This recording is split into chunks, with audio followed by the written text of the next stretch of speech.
Les années SIDA, Frédéric et Valentine. Des hauts et des bas. 1997. L'avion qui avait emmené Virginie vers la France avait décollé à 12h30 de l'aéroport de Portland. Christopher avait accompagné la famille Ashrey pour leur départ. Son air abattu et ses yeux aussi cernés que l'étaient ceux de Virginie avaient dévoilé à tous leurs secrets, connus jusque-là uniquement de Frédéric et Valentine, et ce, sans qu'ils disent un seul mot. Les deux amoureux ne s'étaient pas quittés d'une semelle jusqu'au moment de l'embarquement. Elle avait promis de l'appeler lorsqu'il serait arrivé en France, ce qui ne serait pas le cas avant 3 heures du matin. Virginie n'avait pu résister à l'envie de l'appeler lors de leur escale de 2h30 à Minneapolis, vers 18h. Ils n'étaient séparés que depuis quelques heures. Ce soir-là, Christopher avait eu une longue discussion avec ses parents, en présence de Jason. « Je n'ai pas l'intention de renouer avec Amanda. En réalité, j'ai rompu avec elle. Je ne suis pas sûre qu'elle l'accepte. Mais je n'en pouvais plus, même bien avant de rencontrer Virginie. » Puis le jeune homme se tourna vers son frère. « Et, Jason, j'ai cru jusqu'à jeudi qu'il y avait quelque chose entre toi et Virginie, tellement vous sembliez bien vous entendre. Mais elle m'a dit que vous n'étiez qu'amis. Et elle non plus n'aurait rien tenté le temps que j'étais avec Amanda. » « Virginie t'a dit la vérité, dit Jason. Il ne s'est jamais rien passé avec elle. Moi, j'aurais bien voulu, mais ce n'était pas son cas. » Christopher s'adressa de nouveau à ses parents. « Bien sûr, Virginie a été le déclic qui m'a donné le courage de rompre avec Amanda. Quand je l'ai vue, je suis tombé amoureux d'elle sans qu'elle-même le sache. Ce que je ressens pour elle, je ne l'ai jamais ressenti. Mais Chris, il y a des milliers de miles entre vous maintenant. Tu penses vraiment que vous allez pouvoir vous aimer à distance, Amy Kathleen ? Au moins, il n'aura pas tout le temps sur le dos comme Amanda, plaisanta Jason. Son frère sourit à sa répartie. Nous sommes conscients tous les deux que ce sera difficile. D'ailleurs, Virginie ne se voile pas la face. Elle m'a dit qu'il n'y avait aucun engagement entre nous, que j'étais libre de renouer avec Amanda, ou d'avoir une relation si je tombais amoureux d'une autre. Et nous nous sommes promis d'être sincères l'un avec l'autre, quoi qu'il arrive. » Waouh, ça fait un peu couple libre, tu ne trouves pas, frérot ? Pense ce que tu veux, Jason. Justine n'avait encore rien dit. Et qu'envisagez-vous dans l'avenir, elle en France et toi ici ? Vous ne resterez pas ad vitam aeternam dans cette situation. Pour l'instant, rien n'est défini. Virginie envisage de faire son stage de 3e année d'école d'ingénieur de 4 mois ici aux États-Unis en 1998. Mais moi, j'envisage d'aller en France pour les vacances de Noël. Même Virginie n'est pas au courant. Après des mois à s'écrire et se téléphoner de temps en temps, les amoureux s'étaient retrouvés pour les fêtes de Noël. Et Virginie avait sauté de joie quand il lui avait confirmé qu'il viendrait en France à cette époque. Elle était venue le chercher à Roissy le 24 décembre à 8h30, et ils avaient directement pris la route d'Hermonville-sur-Mer, où se déroulaient le réveillon et le repas de Noël. Christopher fit connaissance des grands-parents de Virginie, et bien qu'il ait dormi dans l'avion, il ne refusa pas une sieste dans la chambre qui fut autrefois celle de Frédéric, une sieste que Virginie ne le laissa pas faire seul. Il se retrouva le soir du réveillon avec beaucoup d'inconnus, qui ne parlaient pas la même langue que lui. Il fit des efforts pour retrouver quelques phrases de français, souvenirs de ses années de high school. Toutefois, la plupart d'entre eux parlaient anglais, avec un fort accent britannique, hormis Valentine, Frédéric et Virginie. Celle-ci lui présenta ses parents, les parents de Valentine, et ses amis Rudy et Philippe, complètement intégrés à la famille. Christopher eut la surprise d'entendre Valentine et ses enfants parler allemand avec Rudy. Cette langue, il la parlait un peu mieux que le français. Il découvrit les traditions françaises pour ces fêtes de Noël et ne fut pas complètement perdu. Virginie l'emmena aussi sur la plage du débarquement tout près de la maison de ses grands-parents, ainsi qu'au cimetière américain de Colville. Le lendemain, ce fut le tour de sa ville natale, Caen. Elle l'entraîna voir l'hôtel d'Escoville, le château, l'abbaye aux dames et l'abbaye aux hommes. Il n'échappa pas non plus au mémorial, où il assista médusé à un film consacré au D-Day, permettant de suivre sur écran géant le débarquement suivant 2 points de vue simultanément, l'image étant divisée en 2, selon la vision des Alliés et celle des Allemands. Le lendemain, en fin de matinée, il repartait vers l'aéroport de Roissy, destination Genève, puis Avoria. Ils avaient pris une navette pour se rendre jusqu'à la station. Pascal avait réservé un appartement pour eux, juste à côté du leur. Ils auraient ainsi leur intimité. « J'avais entendu parler de cette station en France, dit Christopher, alors qu'il se promenait dans la station, mais je n'aurais jamais pensé la voir en vrai. »« Et comment l'as-tu entendu parler ?»« Dans les revues spécialisées de montagne. »« Évidemment. J'aurais dû y penser puisque tu vis en montagne. Ça aurait pu être à cause du festival du film fantastique qui s'y est tenu jusqu'en 1993. »« Je ne suis pas très branchée film fantastique. »« C'est quoi le dernier film que tu as vu ?»« Trainspotting. Tu l'as vu ?» Val et Fred m'ont poussé à le voir. La bande-son est géniale. Et j'ai trouvé ce film surréaliste et drôle à la fois. Plein de séquences incroyables et des répliques mémorables. En dehors d'Ewan McGregor, j'ai adoré Robert Carlyle, dans son rôle de sociopathe à moustache. Moi aussi, à voir Christopher. Nous sommes faits pour nous entendre, alors. Tu en doutais ?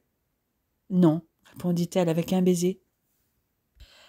Pour en revenir à Avoria, reprit le jeune homme, même si cette architecture est surprenante au premier abord, j'aime beaucoup.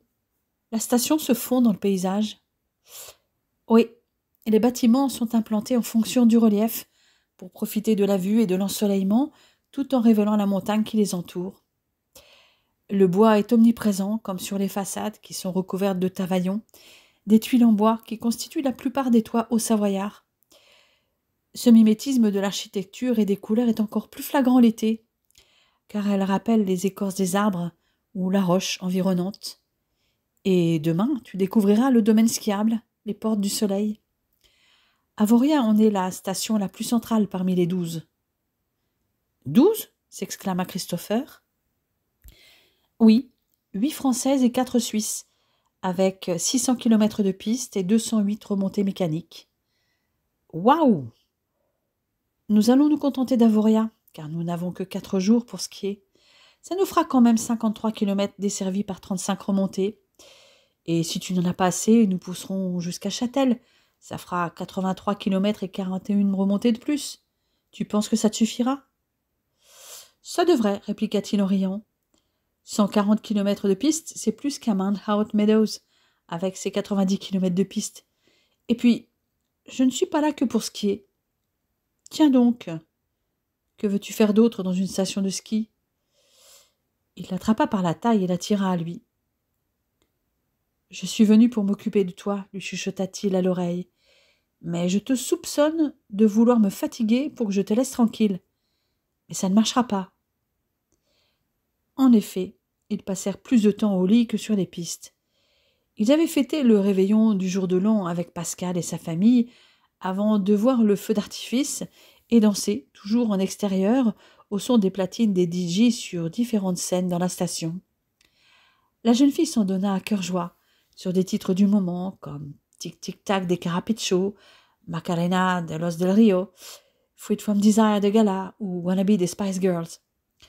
Les amoureux purent au moins danser enlacés sur Woman de Néné Chéri ou It's All Coming Back to Me Now de Céline Dion. Ils rentrèrent à 2 heures du matin. Pascal et Justine ne les revirent que lorsqu'ils vinrent leur dire au revoir et les remercier une fois de plus. Ils avaient passé toute la matinée au lit. Christopher reprenait l'avion au début d'après-midi, le 1er janvier. Ils s'étaient séparés avec difficulté, à l'aéroport de Genève-Cointrin, prenant chacun un vol pour une destination différente. Ils ignoraient encore quand ils se reverraient, car leurs vacances de printemps respectives ne tombaient pas du tout aux mêmes dates. Philippe était depuis près d'1 an sous bithérapie.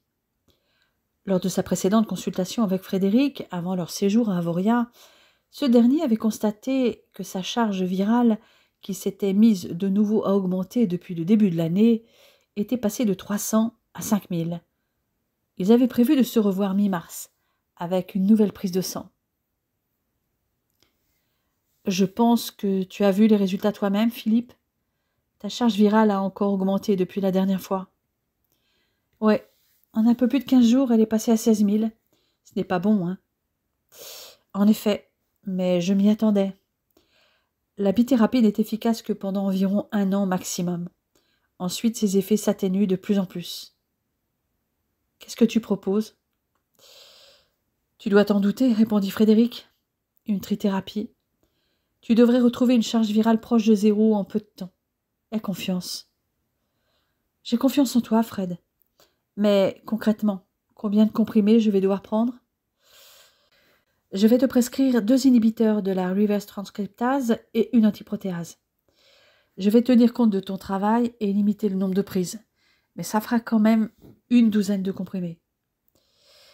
Tout en rédigeant sa prescription, il donna les explications à son ami. Le Videx 150 mg à raison de 2 comprimés à jeun, au moins une demi-heure avant un repas, 2 fois par jour, à 12 heures d'intervalle. Il faut bien le faire fondre. Tu peux ajouter un peu de jus de pomme, par exemple, à l'eau pour le goût. Le Zérite, une gélule à jeun également, au moins 1 heure avant le repas, ou si ce n'est pas possible pour toi, au cours d'un repas léger. Et ce, 2 fois par jour, à 12 heures d'intervalle aussi. Si tu as du mal à avaler la gélule, tu peux l'ouvrir et mélanger la poudre avec les aliments, un yaourt par exemple. Tu en connais déjà les effets secondaires les plus fréquents, diarrhée et vomissements, et parfois maux de tête. Bon, ça ne va pas trop me changer par rapport à la bithérapie. Et ensuite ? Le Crexivant, c'est l'antiprotéase, à raison de 2 comprimés toutes les 8 heures, à prendre 1 à 2 heures avant les repas. Et les effets secondaires ? Grosso modo, les mêmes. Tu peux aussi avoir une sécheresse buccale et des problèmes rénaux, donc il faut bien boire. Au moins 1,5 litre d'eau par jour pour éviter les calculs rénaux. De la fatigue, une altération du goût et des éruptions cutanées sont également possibles. Philippe soupira en entendant la liste. Rien de très nouveau sous le soleil. C'est vivable, mais casse-pied. J'ai fini par m'y habituer. En fait, prendre des médicaments me rappelle la maladie. C'est ce qui est le plus chiant. Finalement, au bout de 3 mois, les CD4 remontaient tout doucement. En revanche, la charge virale était redescendue drastiquement, bien qu'elle ne soit pas encore indétectable. Les effets secondaires n'avaient pas été aussi terribles que prévu, en dehors de la diarrhée. Philippe avait perdu presque 6 kilos au début et se sentait très fatigué. Puis les choses étaient progressivement rentrées dans l'ordre et il avait repris du poids. Rudy, comme Valentine, avait été soulagé de voir l'état de Philippe s'améliorer. Le spectre de la maladie mortelle semblait s'éloigner, même si c'était au prix de contraintes importantes liées au traitement. Depuis le début de l'année, les possibilités d'échange entre Virginie et Christopher avaient évolué avec l'arrivée d'Outlook 97. Ils pouvaient enfin communiquer chaque jour s'ils le souhaitaient, et ils ne s'en privèrent pas. Quand le service de messagerie gratuit de Microsoft était sorti mi-janvier 1997, l'un et l'autre s'étaient équipés d'Office 97 dans lequel il était inclus. Cependant, l'éloignement leur pesait. Ils pouvaient communiquer, mais ne pouvaient ni se voir et encore moins se toucher. Christopher avait surpris Valentine en lui annonçant qu'il arriverait le 6 juin. Elle avait d'abord cru à une blague en lui disant que la ficelle était un peu grosse. Débarquer le jour du dîner ne pouvait être une farce. Elle se rendit vite compte qu'il ne plaisantait pas, lorsqu'il lui dit qu'il atterrissait à 14 heures à Roissy et qu'il voulait faire une surprise à Virginie. Elle lui promit de venir le chercher avec peut-être un peu de retard. Elle serait là au plus tard à 14h30. Valentine arriva devant le terminal un peu après 14h15. Elle avait laissé sa voiture au parking du terminal 2E. Elle le vit avant que lui la repère et lui fit signe. « Hello Chris, tu as fait un bon voyage ?»« Un peu long, mais ça va. »« Allez, viens, ne perdons pas de temps. Tu vas voir, ce sera moins long qu'aller jusqu'à Caen. S'il n'y a pas trop de circulation, nous devrions être à la maison vers 16h15, au plus tard. Ce n'est pas encore cette fois que tu verras Paris. Je ne viens que pour Virginie. J'ai besoin de la voir. » Je comprends. Christopher lui évoqua les derniers événements dans sa vie d'étudiant. Il lui révéla qu'Amanda n'arrêtait pas de le harceler. Elle n'avait pas accepté d'être plaquée, et le voyant toujours célibataire, elle s'imaginait qu'elle pouvait le reconquérir. Heureusement, il avait un peu de répit en période universitaire, car lui était à l'université de Portland, pendant qu'Amanda était à l'université de l'Oregon à Eugene, pour ses études de design. Il y avait donc 177 kilomètres entre eux. « Comment penses-tu qu'elle va réagir quand elle va voir Virginie en juillet ?» demanda Valentine. « J'espère qu'elle va enfin comprendre que tout est fini avec elle. » Valentine ne répondit pas tout de suite. « Il y a selon moi 2 options. La première est qu'elle comprend que tu en aimes une autre et qu'elle doit passer à autre chose.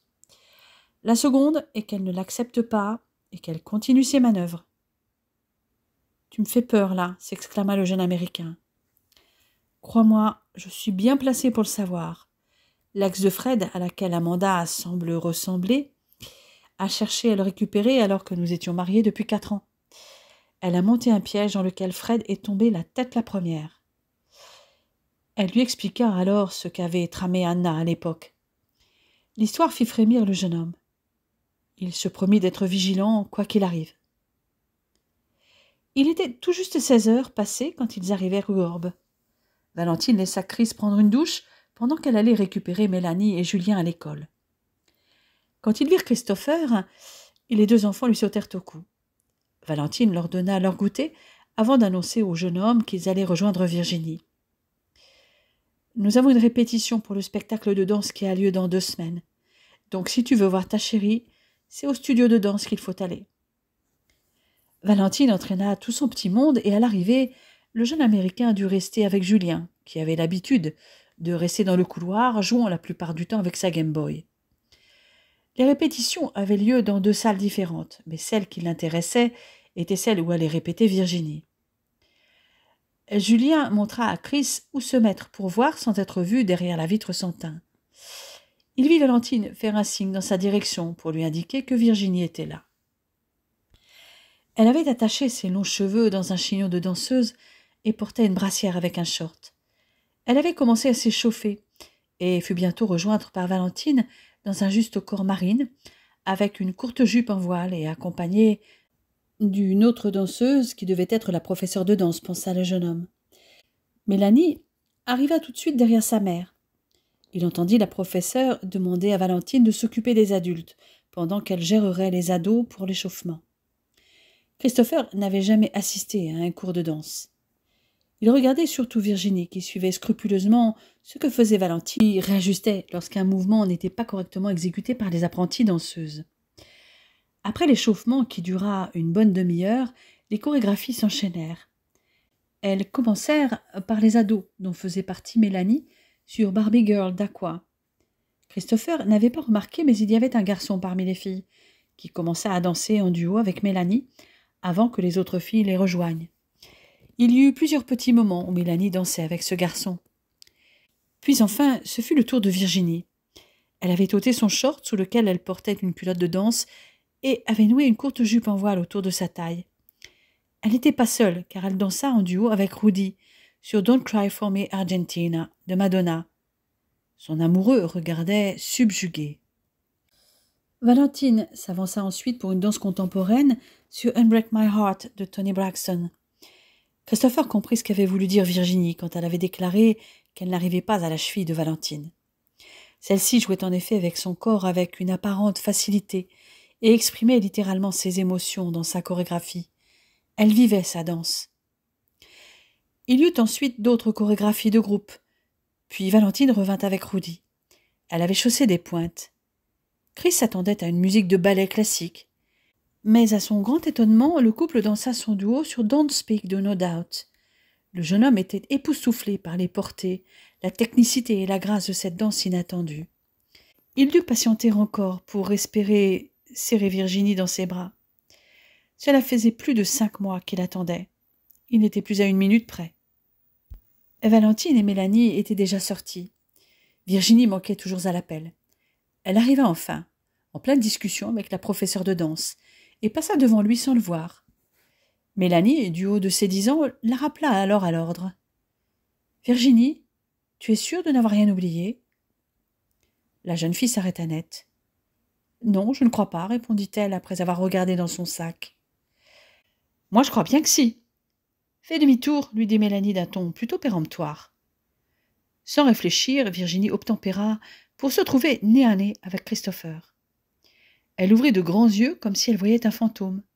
« Chris, qu'est-ce que tu fais là ?» Pour toute réponse, il l'attira à lui et la serra si fort qu'elle eut du mal à respirer pendant quelques dixièmes de seconde. Puis elle le regarda encore, comme si elle n'en croyait toujours pas ses yeux, qui se remplirent de larmes tant elle était émue. Valentine, Mélanie et Céline, la professeure de danse, les observaient, le sourire aux lèvres. « Je croyais que tu ne devais venir que pour mon anniversaire.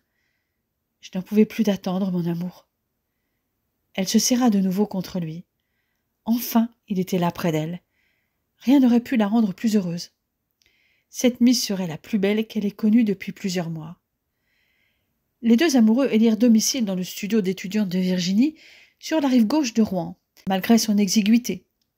Elle lui montra également où se trouvait son école d'ingénieur, à 20 minutes à pied. L'année scolaire de Virginie n'était pas complètement terminée.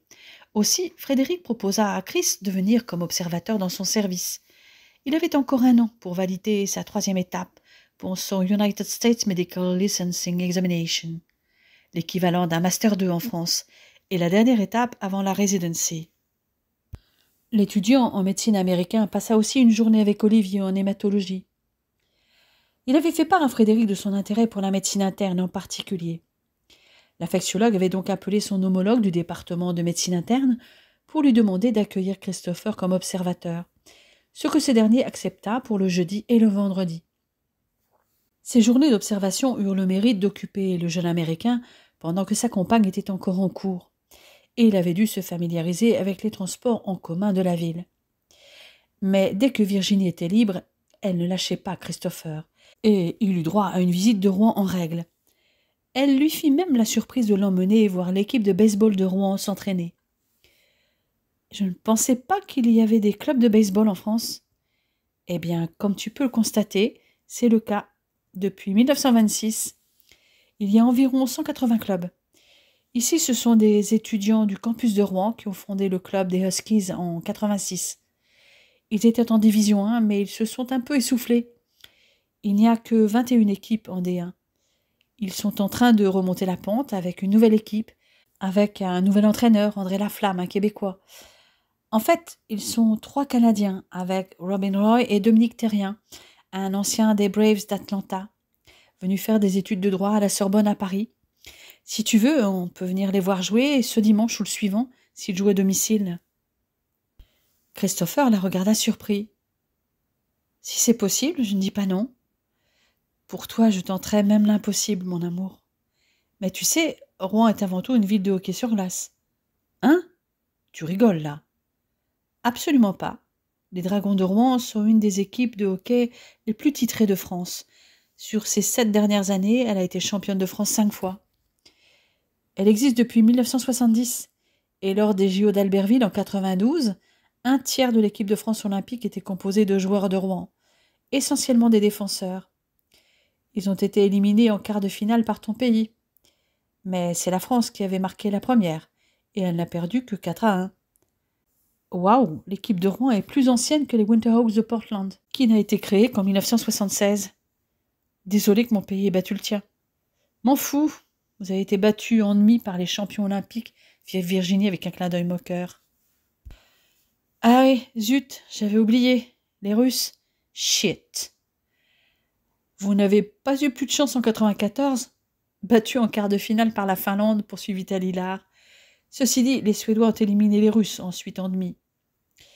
Il l'attrapa pour la jeter sur son épaule avant de la renverser dans l'herbe. Et là, qui aura le dessus, à ton avis ? Dit-il en la maintenant au sol pour mieux l'embrasser. Facile, tu fais plus de 20 kilos de plus que moi. Christopher ne la relâcha qu'après un très long baiser qui la laissa pantelante, mais prête à recommencer. Après le 14 juin, ils purent profiter vraiment l'un de l'autre. Virginie organisa pour eux un court séjour à Paris. Je te préviens, Chris, Paris n'est peut-être pas tel que tu l'imagines. Enfin, pas tel que les Américains l'imaginent en général. C'est-à-dire la ville lumière, la ville romantique des amoureux, enfin tous les clichés de cet acabit. Parce que ce n'est pas le cas. En partie, la ville est belle, mais tous les quartiers ne sont pas reluisants, concéda Virginie. Comme toutes les grandes villes, non? Disons que j'aime bien Paris, mais sans les Parisiens, rétorqua Virginie. Au mois d'août, c'est super. Ils sont en vacances pour la plupart. Tu n'as pas l'air de les aimer. Elle fit une moue très évocatrice en tortillant sa bouche dans tous les sens. Ce n'est pas une généralité, mais beaucoup sont râleurs, arrogants. Ils se croient souvent supérieurs à nous, les provinciaux, et se comportent chez nous comme en pays conquis. Et la Normandie est contiguë à la région parisienne.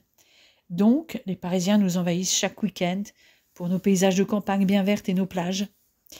Nous, les Normands, nous ne les apprécions pas beaucoup, et c'est le cas des provinciaux en général. Tu n'auras qu'à te balader dans les régions pour t'en rendre compte. J'ai cru comprendre, à Avoria cet hiver, réagit Christopher. J'ai entendu certaines conversations. Comment il me disait déjà? Ah oui, les parigots, ils pètent plus haut que leur queue. Virginie éclata de rire, car avec l'accent américain de Chris, elle trouvait ça craquant. Exact, finit-elle par dire. Il y a aussi Parisien, tête de chien, parigot, tête de veau, finit-il hilar. Tu verras, dans le métro, ils courent tout le temps et ils font la gueule. À chaque fois que je suis venue avec Valentine, on se marrait comme des baleines à les voir. Val s'amuse à chaque fois à jouer la provinciale à fond, prenant même l'accent cauchois de sa grand-mère ou bien l'accent ch'ti, avec les expressions qui vont avec. Il nous regarde comme des extraterrestres quand Valentine fait ça. C'est quoi l'accent ch'ti? C'est l'accent des gens du nord de la France. Tu demanderas à Val, elle te fera une démonstration. Ils passèrent néanmoins un excellent séjour dans la capitale, en se baladant main dans la main. Parmi les endroits que Chris avait préférés figurait le Palais Royal avec ses carrés fleuris et ses arcades, et le bout de l'île aux Cygnes où il s'était installé, au pied d'une réplique de la Statue de la Liberté, sous les saules pleureurs avec une vue sur la tour Eiffel. Ils étaient revenus à Rouen la veille de l'anniversaire de Virginie, née le 21 juin, jour de la fête de la musique. Cette fête célébrée depuis 1982 en France, qui en était à l'origine, sur l'idée d'un musicien américain, surprit Christopher. Les amoureux se baladèrent dans Rouen, s'arrêtant à chaque coin de rue où avaient lieu des concerts gratuits, d'amateurs ou de professionnels, avec des musiques de toutes sortes et origines, classiques, jazz, rock, pop, électronique, traditionnelles ou autres, jouées et même chantées dans plusieurs langues. Virginie retrouva sa famille et quelques amis étudiants chez Frédéric et Valentine pour fêter son 19e anniversaire. La musique tint là encore une grande place, avec les tubes du moment, comme Around the World des Daft Punk, Un dos tres Maria de Ricky Martin, ou La danse de l'été, Alan de Wes. Christopher, qui n'était pas un danseur né, se laissa embarquer par les amis de Virginie dans cette ambiance festive, même quand retentit Samba de Janeiro de Bellini. Ce fut de nouveau la fête la semaine suivante chez les Hacheret pour leur 12e anniversaire de mariage. Christopher avait retrouvé des visages connus, avec la famille de Virginie et les parents de Valentine, mais aussi les amis du couple. Il reconnut Isabelle et Natacha, ainsi qu'Olivier, qui lui présenta sa compagne Sonia. Un des derniers arrivés fut François Vasse, que Frédéric accueillit chaleureusement. Le jeune chef de clinique embrassa Virginie sur chaque joue et il serra chaleureusement la main de Christopher. « Hello Chris, comment vas-tu » Virginie regarda la scène étonnée. « Vous vous connaissez » François m'a chaperonné pendant mon observation de 2 jours en médecine interne. « C'est comme ça que j'ai appris que tu m'avais oublié, dit François à la jeune fille avec un clin d'œil. Puis il se tourna vers la jeune femme brune qui se tenait près de lui. « Je vous présente Julia, une amie qui est interne dans le service. »« Enchantée, Julia, dit Virginie en serrant la main de la jeune femme. François continua son tour de présentation. Valentine le prit à part, pendant que Julie discutait avec Frédéric et Chris.